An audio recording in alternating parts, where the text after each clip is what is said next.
A few bits on language. We had Scott, as table topics master, talk about amorous expedition. I quite like that language.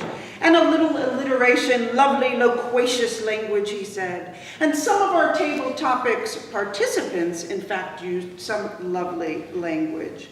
Suni talking about, do you believe in love? I had to do it all again. The way that he just gave that imagery about things in terms of the dinner, we all were there within the environment. Roger talking about the great gods of the mountain, these tall, pointy Himalayan mountains.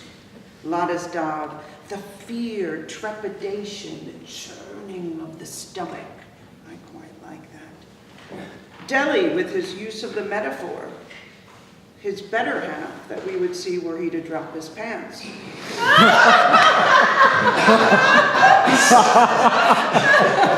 Moving on to speeches, we had Luke, and Luke talked about grandma, and the way that he used this thing, she took things into her own hand, changing what we know to be a phrase, a turn of phrase, over one hand.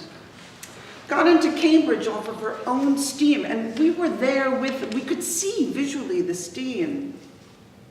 And that card that he talked about, no anger in the card, no expectation, no disappointment.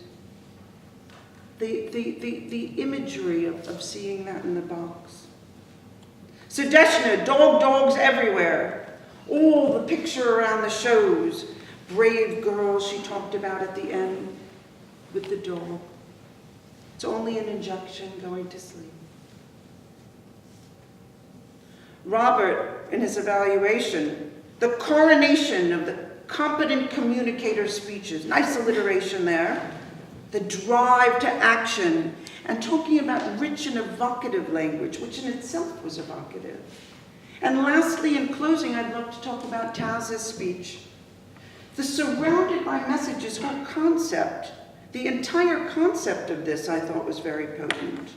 And talking about there's something magical about this spot. Taking us on the journey, and there's something magical about this spot. Being an imposter, the only voice is that in ourselves, our own. And there's something magical about this spot, the power of trees. With that, I hand you back to our Toastmaster.